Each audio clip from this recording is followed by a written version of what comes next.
जय हिंद साथियों, मैं सुग्रीव प्रजापति आप सभी का स्वागत करता हूं आपका अपना परिवार एडमिशन क्लासेस में। तो आज हम जीके का बहुत महत्वपूर्ण प्रश्न को सॉल्व करने वाले हैं, जो कि आपके एग्ज़ाम के लिए बहुत ज़्यादा इंपॉर्टेंट है। यहां से प्रश्न आने की संभावना बहुत ज़्यादा है, तो बिल्कुल आप लोग वीडियो क्लास तो जरूर बने रहिए। चलिए हम लोग देखते हैं क्वेश्चन नंबर 1 से।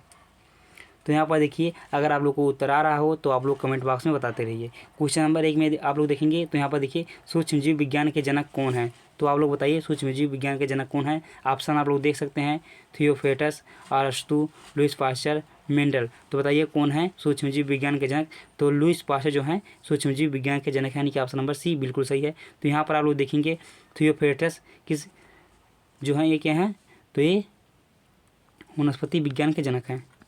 तो आप लोग इसको भी याद रखिए, वनस्पति विज्ञान के जनक जो है कौन है, तो थियोफ्रेटस हैं। तो ऐसे ही आगे देखेंगे तो अरस्तु जो है जंतु विज्ञान के जनक हैं। तो आप लोग इसको भी याद रखिए। ऐसे ही आप लोग देखेंगे तो मेंडल जो है आनुवंशिकी के जनक हैं।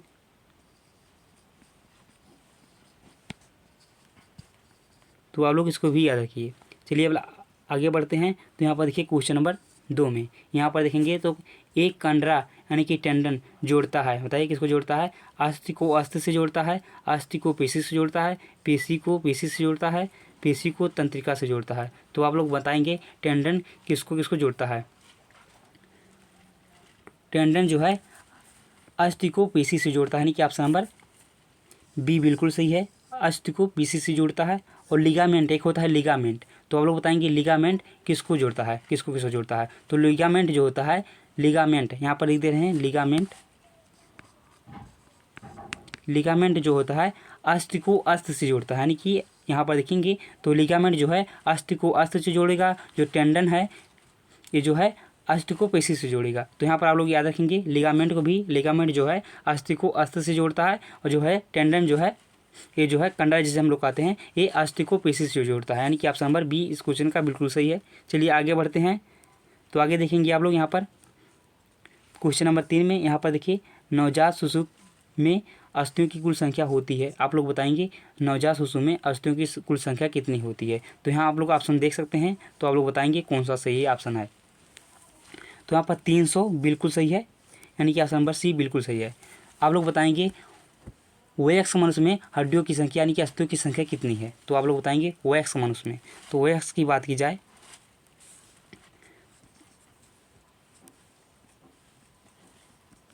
वयस्क मनुष्य में कितनी होती है, तो आप लोग बताएंगे 206। कितनी होती हैं, 206 होती हैं। आप लोग बताइए सबसे छोटी हड्डी यानी कि सबसे छोटी अस्थि कौन सा है। सबसे छोटी हड्डी आप लोग बताएंगे, और कहाँ पर पाई जाती है ये भी बताएंगे आप लोग। सबसे छोटी हड्डी तो यहाँ पर लिख दे रहे हैं सबसे छोटी हड्डी, तो कौन सा है, स्टेपीज है। क्या है, स्टेपीज। इसको भी आप लोग याद रखेंगे। ये कहाँ पर पाया जाता है, तो ये मध्य कर्ण में पाया जाता है। कहाँ, यानी कि मध्य कान में पाया जाता है। ऐसे ही आगे देखिए सबसे लंबी हड्डी कौन सा है, यहाँ पर पूछ सकता है आपके एग्जाम में सबसे लंबी हड्डी। तो आप लोग क्या बताएंगे, सबसे यहाँ पर लिख दे रहे हैं सबसे लंबी हड्डी,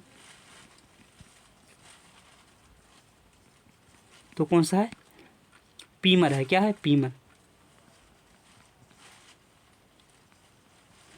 यह कहाँ पर पाया जाता है, तो ये जांघ में पाया जाता है। कहाँ पर, जांघ में। इसको भी आप लोग याद रखिए। यानी कि क्या क्वेश्चन था तो जो नवजात शिशुओं में अस्थियों की संख्या कुल कितनी है, तो 300 है। वयस्क में पूछेगा तो आप लोग बताएंगे 206 है। और सबसे छोटी हड्डी पूछे तो आप लोग बताएंगे स्टेपीज है, जो कि कान में पाया जाता है। और जो है सबसे लंबी हड्डी कौन सा है, तो फीमर है की हड्डी है, जो कि लांग में पाया जाता है, जांघ में पाया जाता है। तो आप लोग ये भी क्वेश्चन को याद कर लीजिएगा, जो कि बहुत महत्व इंपॉर्टेंट है। अब चलिए आगे बढ़ते हैं। तो यहाँ पर देखिए क्वेश्चन नंबर 4 में क्या पूछा गया है, विश्व पर्यावरण दिवस कब मनाया जाता है। आप लोग बताएंगे विश्व पर्यावरण दिवस से कब मनाया जाता है। ऑप्शन दिया गया है 3 दिसंबर को, 5 जून को, 9 जनवरी को, 22 मार्च को। तो कब मनाया जाता है आप लोग बताएंगे, तो 5 जून को मनाया जाता है। क्या मनाया जाता है, विश्व पर्यावरण दिवस 5 जून को मनाया जाता है। अब यहाँ पर बात है 3 दिसंबर को क्या मनाया जाता है। 3 दिसंबर को क्या मनाया जाता है, तो यहाँ पर आप लोग याद रखेंगे 3 दिसंबर को विश्व संरक्षण दिवस मनाया जाता है। क्या मनाया जाता है, यहाँ पर लिख दे रहे हैं विश्व संरक्षण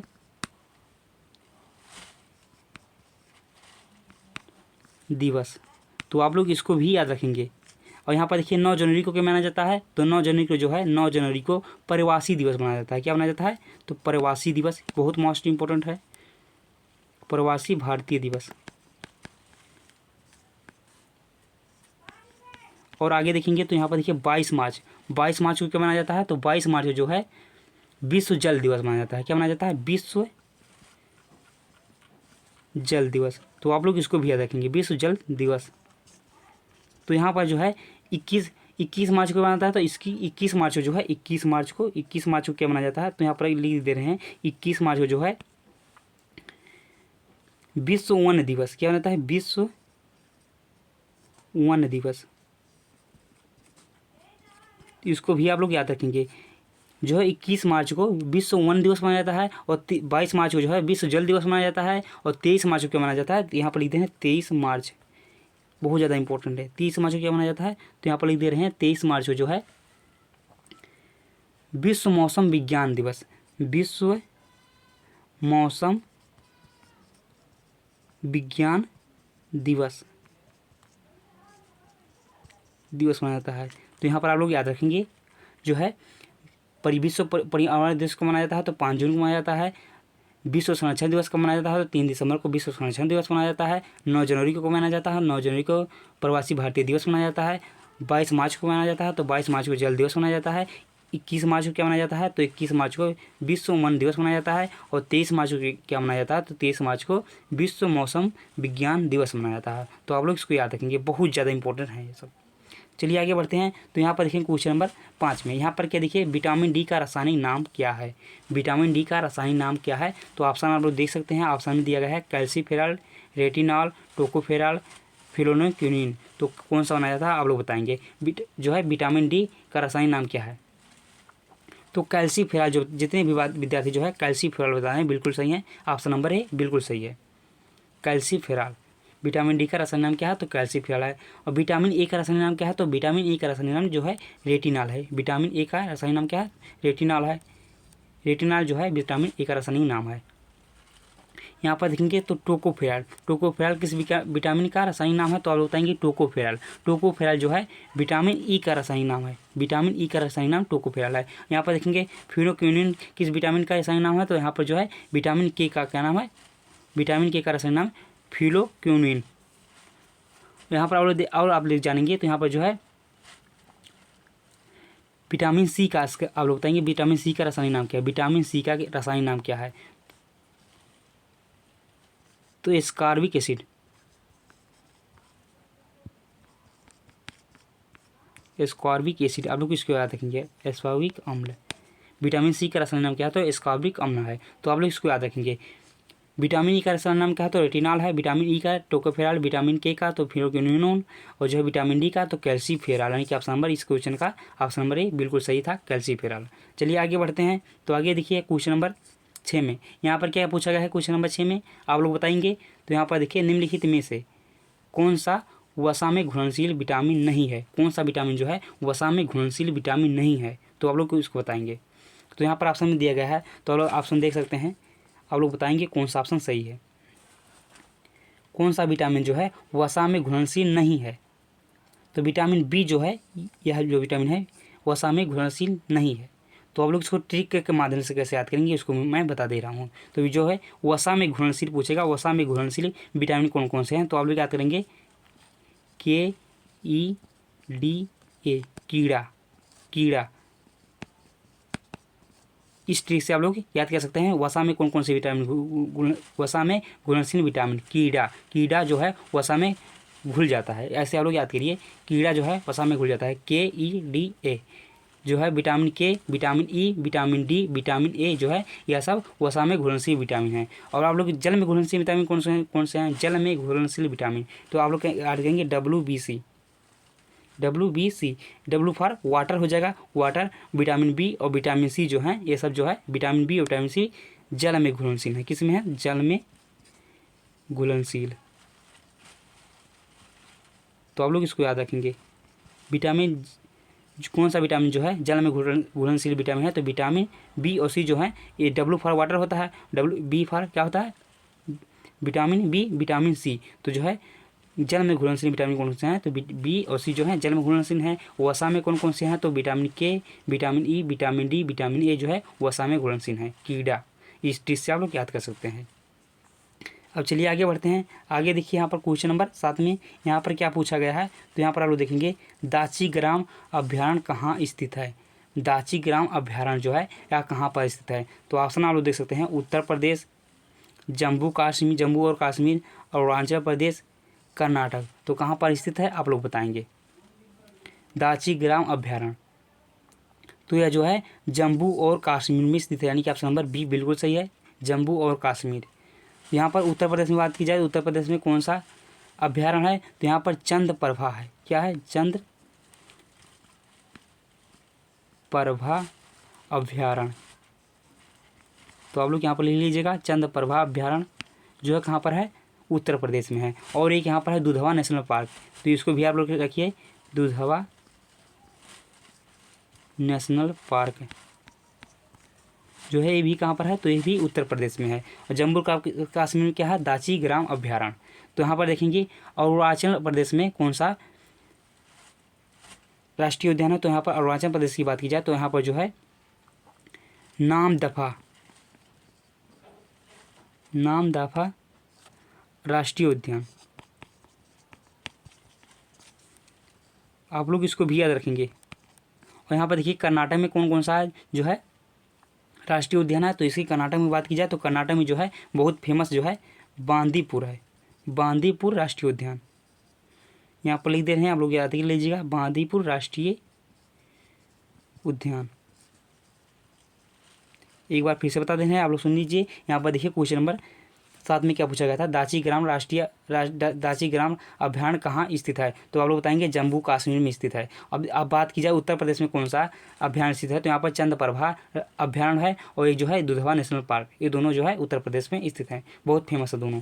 बाकी अरुणाचल प्रदेश की बात की जाए तो यहाँ पर नामदफा राष्ट्रीय उद्यान जो है अरुणाचल प्रदेश में है। और कर्नाटक में क्या है, तो कर्नाटक में जो है फेमस एकदम से फेमस कौन सा है, तो बांदीपुर राष्ट्रीय उद्यान जो है कर्नाटक में स्थित है। तो आप लोग इसको भी याद रखिए। चलिए आगे बढ़ते हैं। तो यहाँ पर देखेंगे क्वेश्चन नंबर 8 में, क्वेश्चन नंबर 8 में क्या पूछा गया है, एटलस पर्वत श्रृंखला कहाँ स्थित है। एटलस जो पर्वत श्रृंखला है कहाँ पर स्थित है, ये पूछा हम लोगों से। तो आप लोग बताएंगे इसका कौन सा आंसर सही है, पढ़ दे रहे हैं ऑप्शन को, आप लोग देख लीजिए। दक्षिणी अमेरिका, यूरोप, एशिया, अफ्रीका। तो कौन सा ऑप्शन सही है आप लोग बताएंगे। एटलस पर्वत श्रृंखला कहाँ स्थित है, तो आप लोग बताएंगे जो है कहाँ पर स्थित है, तो ये अफ्रीका में स्थित है। कहाँ पर, अफ्रीका। ऑप्शन नंबर डी बिल्कुल सही है, अफ्रीका में स्थित है। यहाँ पर यूरोप में बात की जाए, यूरोप में कौन कौन सा पर्वत श्रृंखला है, तो यहाँ पर लिख दे रहे हैं यूरोप में जो है यूराल है, एक है एल्प्स, इसको भी आप लोग याद रखेंगे एल्प्स। और जो है एक कार्पेथियन, तो आप लोग इसको भी याद रखेंगे। यूरोप में कौन कौन सा पर्वत श्रृंखला है, तो ये एक यूराल है, एल्प्स है और कार्पेथियन है। और यहाँ पर आप लोग देखेंगे तो जो है दक्षिण अमेरिका में कौन सा पर्वत श्रृंखला है, तो यहाँ पर जो है रॉकीज है। क्या है, रॉकीज, जो कि बहुत फेमस है, रॉकीज। यहाँ पर बात की जाए जो है एशिया में, तो एशिया में हम लोग को पता होगा कौन सा पर्वत श्रृंखला है, एशिया में जो है हिमालय। क्या है, हिमालय। तो आप लोग इसको भी याद रखेंगे, यानी कि इस क्वेश्चन का जो आंसर सही था अफ्रीका, बिल्कुल सही था। चलिए आगे बढ़ते हैं हम लोग, तो यहाँ पर देखेंगे क्वेश्चन नंबर 9 में, यहाँ पर क्या पूछा गया है, गुजरात की राजधानी है, गुजरात की राजधानी कौन सा है, ये आप लोग को बताना है। तो आप लोग बताइए गुजरात की राजधानी कौन सा है। ऑप्शन आप लोग देख लीजिए, रांची दिया गया है, तिरुवनंतपुरम दिया गया है, गांधीनगर दिया गया है और रायपुर दिया गया है। तो कौन सा ऑप्शन सही है आप लोग बताइए। गुजरात की राजधानी है, तो यहाँ पर जितने विद्यार्थी जो बता रहे हैं गांधीनगर, बिल्कुल सही है, ऑप्शन नंबर सी बिल्कुल सही है। तो बात की जाए रांची किस राज्य की राजधानी है, तो रांची जो है हमारा झारखंड का है। कहाँ का है, झारखंड। तो आप लोग इसको भी याद रखिए, झारखंड का है। और तिरुवनंतपुरम जो है केरल का है, आप लोग इसको याद रखिए। और रायपुर किसका है, तो छत्तीसगढ़ का है, छत्तीसगढ़ का जो है रायपुर है। तो आप लोग इसको भी याद रखेंगे, छत्तीसगढ़। तो यहाँ पर क्या क्वेश्चन पूछा गया था, गुजरात की राजधानी कौन सा है, तो गांधीनगर है गुजरात की राजधानी। अब बात की रांची किस राज्य की राजधानी है, तो झारखंड की है, तिरुवनंतपुरम केरल की है और रायपुर छत्तीसगढ़ की है। तो आप लोग इसको भी याद रखिए। चलिए आगे बढ़ते हैं, तो आगे बढ़िए। तो यहाँ पर देखिए क्वेश्चन नंबर 10 में क्या पूछा गया है, रुधिर दाब मापा जाता है, रुधिर दाब मापा जाता है। जो मैं बता रहा हूँ क्वेश्चन के बाद में उसको भी आप लोग याद रखेंगे, वो भी क्वेश्चन पूछे गए क्वेश्चन है। तो यहाँ पर आप लोग देखेंगे हीमोग्लोबिनोमीटर द्वारा, स्टेथोस्कोप द्वारा, स्फेग्नोमीटर द्वारा, धड़कन के द्वारा, किस द्वारा जो है, धड़कन के दर द्वारा किस द्वारा जो है रक्त रुधिर दाब मापा जाता है, तो स्फेग्नोमीटर से, यानी कि ऑप्शन नंबर सी बिल्कुल सही है। तो यहाँ पर बात की जाए और एक चीज़, तो सामान्य वयस्क मनुष्य में रुधिर दाब कितना होता है, एक क्वेश्चन बना हुआ है, सामान्य मनुष्य में रुधिर दाब कितना होता है, सामान्य वयस्क मनुष्य में जो है रुधिर दाब कितना होता है। तो यहाँ पर लिख दे रहे हैं सामान्य वयस्क, इसको मिटा दें, आप हम लिख दे रहे हैं नीचे से अच्छे से तरीके से, वयस्क मनुष्य में रुधिर दाब। तो आप लोग को आ रहा हो तो आप लोग कमेंट बॉक्स में लिख सकते हैं रुधिर दाब कितना होता है। तो यहाँ पर जो होता है आप लोग बताएंगे कितना होता है। तो यहाँ पर सबको पता होता है 120/80 mmHg जो होता है, इतना होता है समान वयस्क मनुष्य में वायु रुधिर दाब 120/80 mmHg। तो आप लोग इसको भी याद रखेंगे। अब चलिए आगे बढ़ते हैं। तो आगे बढ़ेंगे तो यहाँ पर देखिए भूटान की मुद्रा क्या है, भूटान की मुद्रा पूछा है, भूटान की मुद्रा क्या है जीके में। तो आप लोग बताएंगे भूटान की मुद्रा क्या है, टका है, निगोट्रम है, रुपया है, पाउंड है, क्या है। तो आप लोग को आ रहा हो तो आप लोग कमेंट बॉक्स में बताइए क्या है भूटान की मुद्रा। तो यहाँ पर जो है ऑप्शन नंबर बी बिल्कुल सही है, निगोट्रम जो है बिल्कुल सही, ऑप्शन नंबर सी यही भूटान की मुद्रा है। और बात की जाए टका किस देश की मुद्रा है, तो टका जो है बांग्लादेश की है, किसकी है, तो बांग्लादेश की है। तो यहाँ पर लिख दे रहे हैं, उसको भी आप लोग याद कर लीजिएगा, बांग्लादेश। बांग्लादेश की राजधानी क्या है, तो राजधानी की बात की जाए तो राजधानी इसकी ढाका है, क्या है, ढाका। तो आप लोग इसको भी याद रखेंगे, जो बांग्लादेश की राजधानी जो है, तो यहाँ पर राजधानी लिखते हैं, राजधानी क्या है, तो ढाका राजधानी है, ढाका।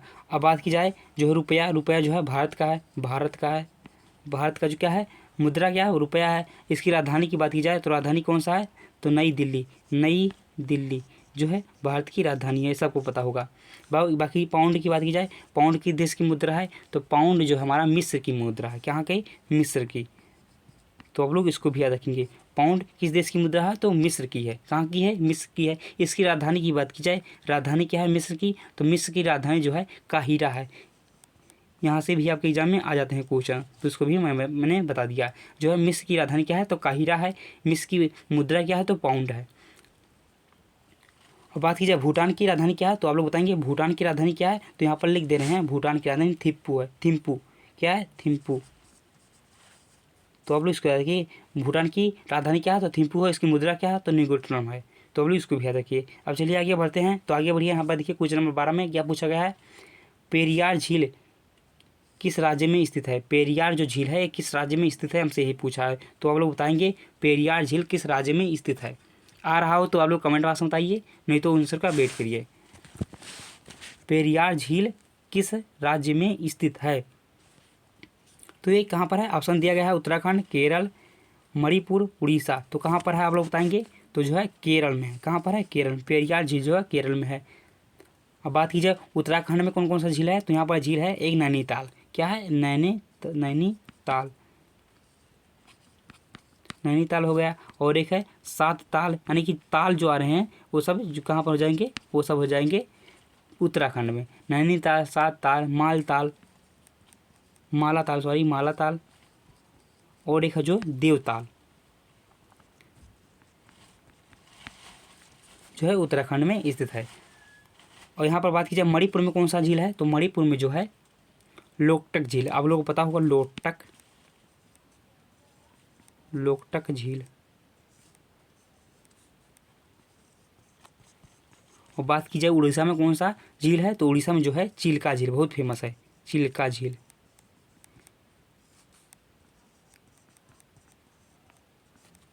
बात की जाए केरल में एक और झील है जो कि बहुत मोस्ट इंपॉर्टेंट है। केरल में जो है ये झील है, उसका क्या नाम है, अष्टमुदी झील। क्या है, अष्टमुदी झील। उसको भी आप लोग याद रखेंगे, अष्टमुदी झील कहाँ पर है, तो ये केरल में है। तो आप लोग इसको याद रखेंगे। यहाँ पर पेरियार झील किस राज्य में स्थित है, तो कहाँ पर है, केरल में है। अष्टमुदी झील कहाँ पर है, तो केरल में है। तो उत्तराखंड का कौन सा है झील है, तो उत्तराखंड का एक नैनीताल है, 7 ताल है, और माला ताल है और देवताल है। और मणिपुर में कौन सा झील है? तो लोटक झील है। उड़ीसा में कौन सा झील है? तो फेमस, सबसे फेमस जो है चिल्का झील है। तो आप लोग इसको याद रखेंगे। अब चलिए आगे बढ़ते हैं। तो आगे बढ़िए, यहाँ पर देखिए क्वेश्चन नंबर 13 में क्या पूछा गया है? पूछा गया है एपी कल्चर से संबंधित है। एपी कल्चर किससे संबंधित है? तो आप लोग बताएंगे एपी कल्चर जो है किससे संबंधित है? रेशम कीट पालन से, मधुमक्खी पालन से, मत्स्य पालन से, अंगूर की खेती से, किससे है? आप लोग बताएंगे। रेशम कीट से है, आप लोग बताइए किससे है एपी कल्चर संबंधित है? तो ये मधुमक्खी पालन से है। किससे है? मधुमक्खी पालन से, यानी ऑप्शन नंबर बी बिल्कुल सही है, मधुमक्खी पालन से। तो यहाँ पर बात की जाए रेशम कीट पालन किससे संबंधित है? तो आप बताइए, लोग बताएंगे रेशम कीट जो है सेरीकल्चर, सेरीकल्चर से जो है रेशम कीट पालन संबंधित है। सेरीकल्चर यहाँ पर लिख दे रहे हैं कल्चर, तो आप लोग इसको भी याद रखिए। सेरीकल्चर जो है रेशम कीट से है। यहाँ पर बात की जाए मत्स्य से जो क्या है, तो मत्स्य से जो है, मत्स्य पालन से जो है पीसी कल्चर है। क्या है? PC culture. तो यहाँ पर याद कर सकते हैं ट्रिक से, पीसी मछली को जब काटेंगे तो जो पीस बनता है, जब लोग खा देंगे 1 पीस 2 पीस, 1 पीस खाएंगे 2 पीस खाएंगे, यानी कि पीसी कल्चर हो जाएगा। क्या हो जाएगा?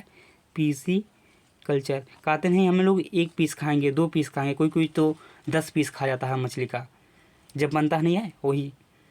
और यहाँ पर बात कीजिए बीटी कल्चर। बीटी कल्चर जो है अंगूर की खेती के लिए होता है। बीटी कल्चर, इसे कहते हैं BT culture. BT culture, BT culture किसके लिए है? तो अंगूर की खेती के लिए है। एक होता है हार्टिकल्चर। हार्टिकल्चर आप लोग बताइए हार्टिकल्चर किससे संबंधित है? यहाँ पर लिख दे रहे हैं हार्टिकल्चर किससे संबंधित है, आप लोग बताएंगे। हॉर्टिकल्चर तो किसके लिए है, आप लोग बताएंगे। तो ये जो है बागवानी के लिए। किसके लिए है? बागवानी के लिए। आप लोग इसको भी याद रखेंगे, क्वेश्चन तो याद रखेंगे ही। एपी कल्चर किससे संबंधित? तो मधुमक्खी पालन से है। लेकिन आप लोग यहाँ पर भी याद रखेंगे कि रेशम कीट पालन किससे संबंधित है? एक सेरीकल्चर से है, मत्स्य पालन पीसी कल्चर से है, और जो है अंगूर की खेती की बीटी कल्चर से है। हार्टिकल्चर किससे संबंधित है? तो हार्टिकल्चर जो है बागवानी से संबंधित है। आप लोग इसको भी याद रखेंगे। अब चलिए आगे बढ़ते हैं। तो आगे देखिए अगला क्वेश्चन जो है क्वेश्चन नंबर 14 में यहाँ पर क्या पूछा गया है? यहाँ पर पूछा गया है, अगर आप लोग को क्लास समझ में आ रहा हो तो लाइक कर दीजिए, अपने दोस्तों के साथ शेयर करना चाहते हैं तो शेयर भी कर दीजिए। तो यहाँ पर देखेंगे क्वेश्चन नंबर 14 में यहाँ पर क्या पूछा गया है? इटली की खेती, इटली की मुद्रा का क्या नाम है? इटली की मुद्रा का क्या नाम है, यही पूछा है। इटली की मुद्रा कौन सी है, आप लोग ये बताइए। सबसे पहले आप लोग बताइए इटली की मुद्रा क्या है? तो यहाँ पर देखिए डॉलर दिया गया है, लीरा दिया गया है, पीसो दिया गया है, रूबल दिया गया है। तो आप लोग बताएंगे जो है इटली की मुद्रा क्या है? तो लीरा जो है बिल्कुल सही, ऑप्शन नंबर सी बिल्कुल बी बिल्कुल सही है। लीरा जो है इटली की मुद्रा का नाम है, लीरा। यहाँ पर बात की जाए पीसो, पीसो किस देश की मुद्रा है? तो मैक्सिको की है। कहाँ की है? मैक्सिको की।